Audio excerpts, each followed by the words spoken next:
Hey, Sean here from SpeedCubeReview.com answering more questions from you. Carrot Chip Cuber asks, do you know how to play electric guitar?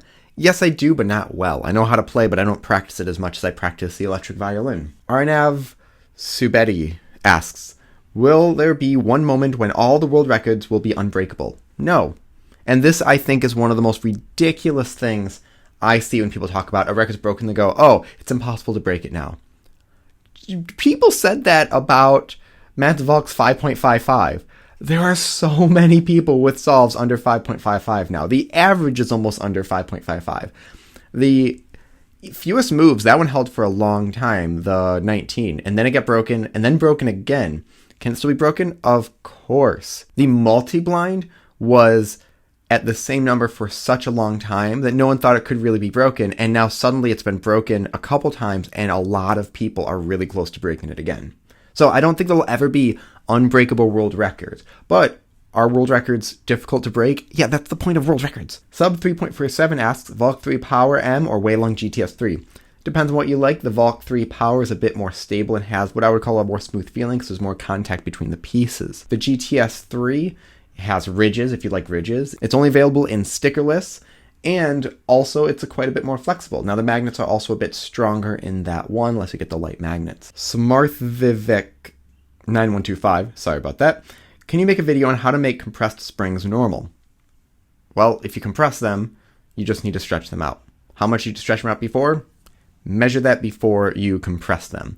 Remember, all that compressing is pushing it so the springs don't spring back the same amount. There's a specific compression that they can go to, that all springs can go to before they don't spring back, but they actually stay shorter. Same thing for stretching out. You can stretch out a spring and it'll snap back. Stretch it out too far and it sticks to that point.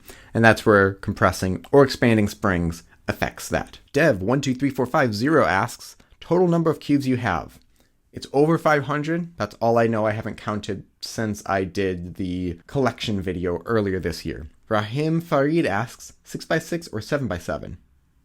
Both. Mayanheim Alexander asks, why don't you try to turn faster?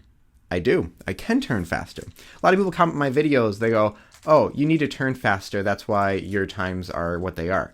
But no, I purposefully turn slower to be more consistent.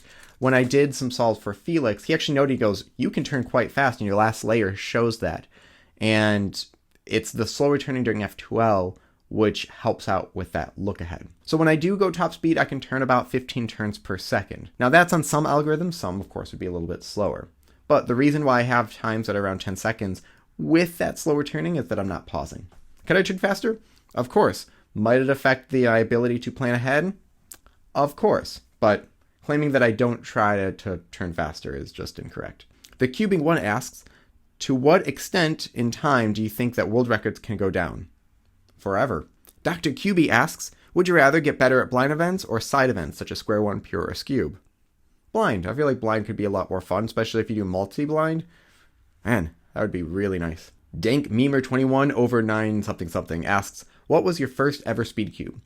My first ever speed cube, I got two at the same time. It was the Shengshou Aurora and the Feng Shi Shuang Ren. I gave the Aurora to a student of mine, although I did just buy another one, just because I missed that feeling. And the Feng Shi Shuang Ren, oh no. It sat for so long, the lubrication actually kind of hardened in place, so I should take that and clean the pieces. But this cube is a lot of fun. Look at that. That looks super cool still. Adityak915 asks, is it worth being color neutral? Without a doubt, it's worth being color neutral. Felix did a comparison of doing 100 color neutral solves and 100 where you just did white, and the color neutral ones were faster.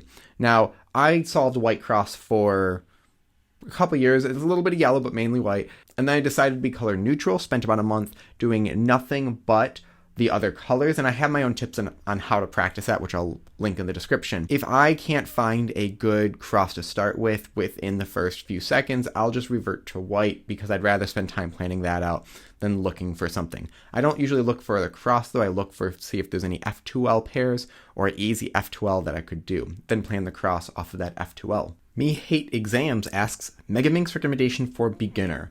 Well, if you can get it, just get the Galaxy version 2. The smaller one's fine, but they have a larger one as well. that's one almost everyone uses, but really any Megaminx is good that's out there. Got the MGC one, which I forgot to unbox, so I should get to that. AudioCuber asks, can you do a comparison between the Gann X 354, WRM, GTS3M, and SM 2019? Already kind of did. So my Mega comparison had the Gann X 354, GTS3, and the SM. The 2019 isn't really much of any difference besides you get fewer springs. To me, it's almost a downgrade because they give you less stuff with it.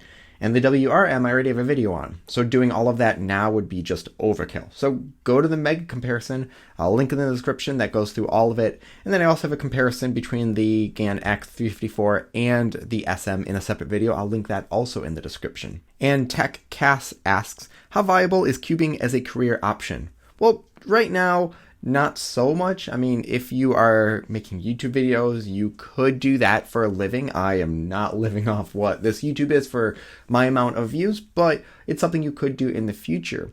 Felix, I don't know if he is currently or he's looking into making it a full-time thing where his website, he gains revenue from that because of subscriptions, as well as competitions and sponsorships.